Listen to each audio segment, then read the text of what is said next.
Hi guys, Skyler from guidetovaping.com. Today I'm going to be looking at the Vapor Flask Clone from gearbest.com. It's DNA 40 clone, so it has temperature control. You know, temperature control is the game right now, and for this being a clone of the DNA 40, it's actually pretty good in temperature control. No issues, no hiccups. Performs good, Canthal, nichrome, and nickel wire for your temperature control. It's a 40 watt device, so it's not a high wattage device like some of the new ones coming out like the SX, IPv4, but it's a good little 40 watt device, vapes well, performs well.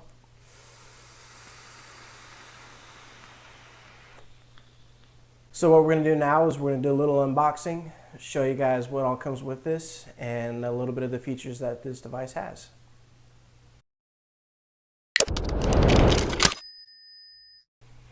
Alright guys, so this is the box that the Vapor Flask V3 Clone comes in. Nothing special, just your average run-of-the-mill box. A little bit of information on the back about the device, if we can get it to focus. There we go. Vapor Flask V3. Open it up. It's the way it comes in the box. Got some fingerprints on it, no big deal.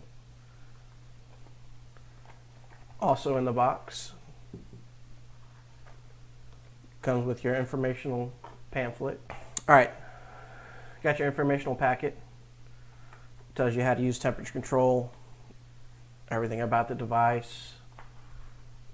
But anybody who's watched reviews or done anything with temperature control knows how to use the DNA 40 temperature control. Comes with this nice little bag, put your flask in for toting it around or just storage. Comes with your charging cable. And then we've got the device right here. You got your up-down buttons, nice and clicky. Your fire button. Got your screen. I'll put some batteries in here in just a second, show you how to do that.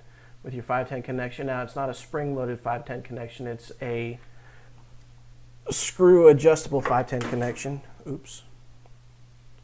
So you just put your screw down in here, adjust it like that.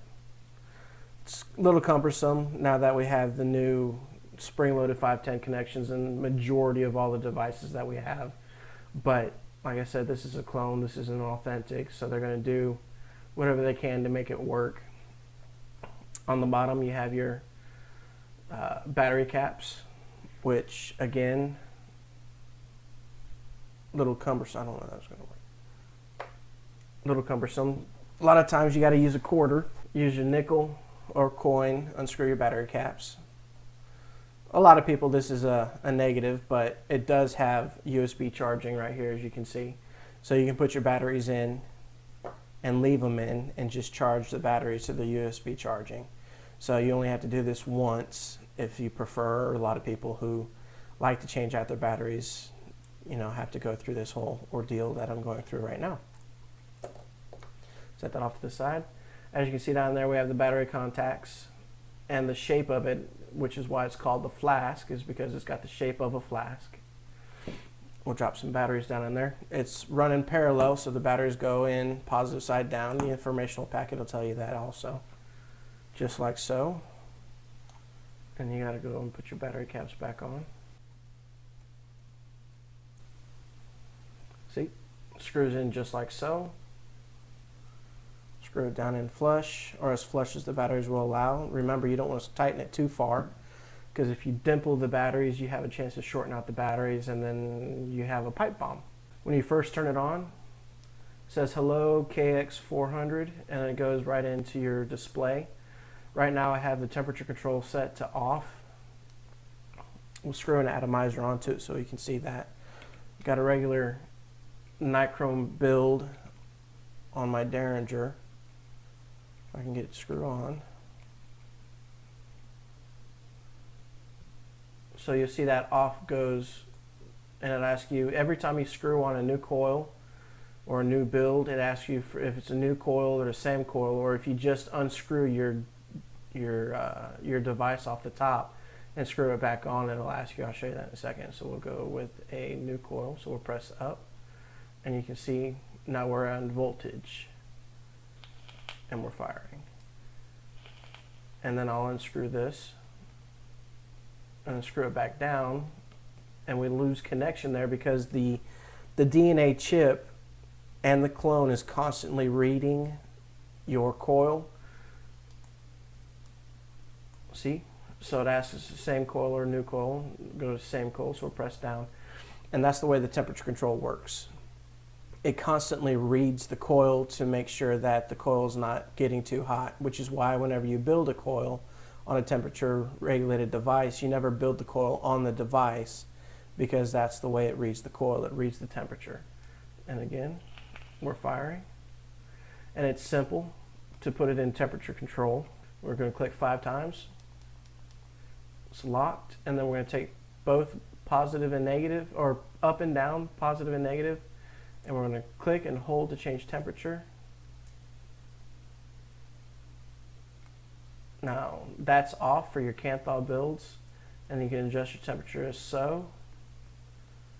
We'll set that, and you click the fire button and it sets it over here, the temperature, and then you just click 5 times and it's back here, and you have your temperature control set right there, and you can adjust your wattage from there. And with this device, unlike the DNA 40 authentic chip, this does round robin. So once you hit 40 and you go up again, it goes to 1, and if you're at 1 watt, it goes to 40 watts, which this device does go from 1 watt to 40 watts, and it fires down to a 0.15, I believe, in Kanthal and nichrome builds, and a 0.1 in a nickel build. We'll take it back out of temperature control.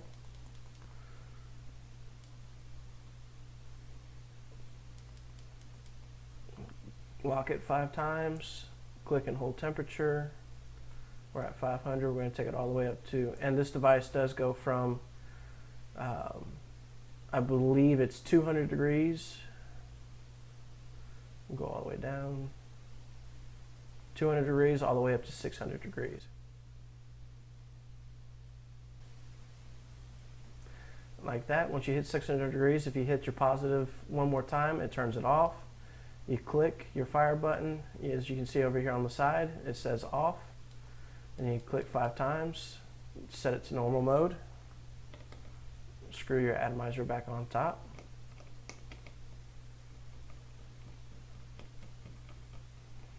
And again, it's going to ask you if you have new coil or same coil. We'll go ahead and do new coil, and we're back firing. So I can give it all on one thing.